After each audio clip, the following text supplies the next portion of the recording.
제21장. 또 내가 새 하늘과 새 땅을 보니 처음 하늘과 처음 땅이 없어졌고 바다도 다시 있지 않더라. 또 내가 보매 거룩한 성 새 예루살렘이 하나님께로부터 하늘에서 내려오니 그 준비한 것이 신부가 남편을 위하여 단장한 것 같더라.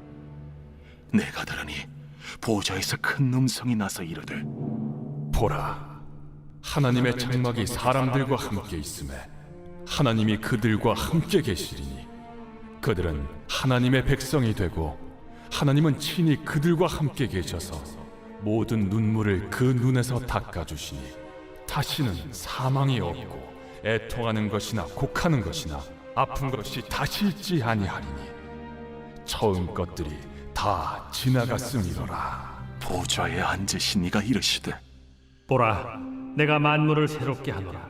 이 말은 신실하고 참되니 기록하라. 이루었도다. 나는 알파와 오메가요 처음과 마지막이라.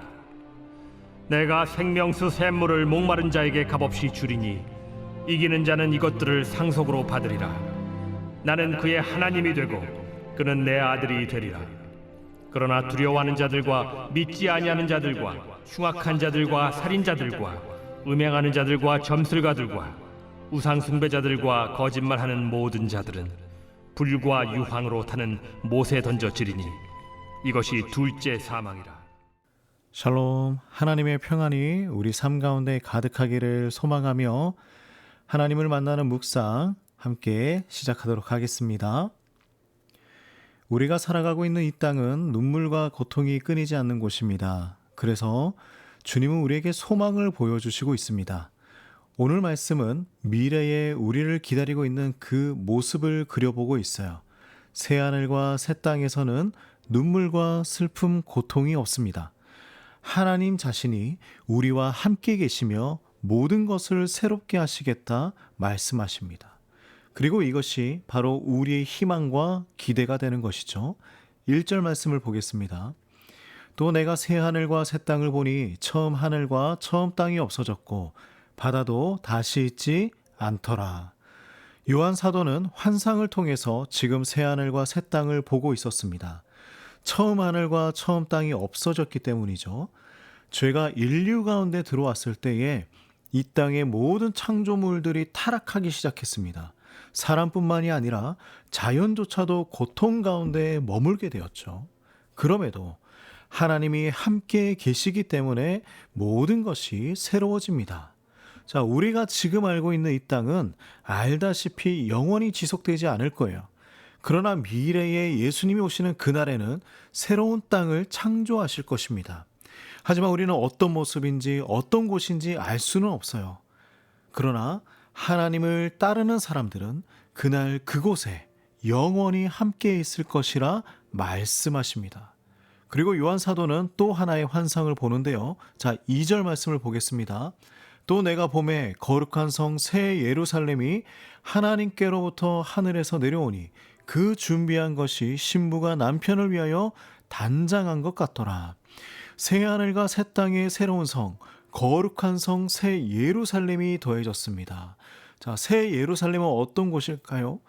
그곳은 하나님께서 그분의 백성 가운데 사시는 곳이죠.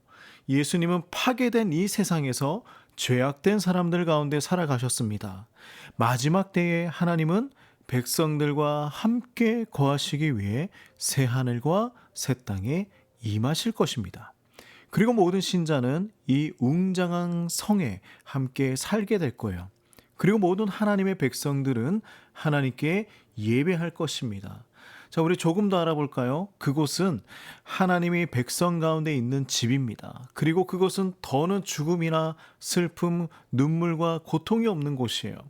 그리고 그것은 오직 예수님을 믿은 사람들을 위한 장소이죠. 그리고 그곳은 하나님의 영광과 매우 화려한 보석 같은 빛으로 가득 차 있는 곳입니다. 그리고 그곳은 하나님께 대한 예배가 일상생활이 되는 곳이에요. 이 땅에서의 예배와는 비교할 수도 없는 기쁨의 예배가 되겠죠. 그리고 그곳에는 해와 달이 필요가 없습니다. 어두움이 없는 곳이기 때문이죠. 그리고 오늘 말씀처럼 그곳에 생명의 강이 흐르고 수많은 생명수들이 자라며 모든 필요를 채워주는 곳, 그것을 우리에게 가르쳐주고 있습니다. 그러므로 우리 이 나라를 소망하며 살아가기를 간절히 원합니다. 그렇다면 그곳에 진짜 참 소망이 있는 이유, 그것이 있는데 우리 3절 말씀을 보겠습니다. 내가 들으니 보좌에서 큰 음성이 나서 이르되 보라 하나님의 장막이 사람들과 함께 있음에 하나님이 그들과 함께 계시리니 그들은 하나님의 백성이 되고 하나님은 친히 그들과 함께 계셔서, 하나님께서 친히 그들과 함께 계시기 때문입니다. 나는 너희의 하나님이 되고 너희는 나의 백성이 될 것이라는 그 하나님의 약속은요, 이미 구약의 출애굽 때 약속하셨던 언약입니다. 그때부터 성막으로 보여주셨고 성전으로 보여주셨죠. 그리고 더 나아가서 예수님을 통해서 함께 계신다는 것이 무엇인지 확실하게 증명해 보여주셨습니다. 자, 하나님의 백성은 하나님의 쉐키나 영광, 즉 임재하시는 하나님의 영광 안에서 살아가게 될 것입니다.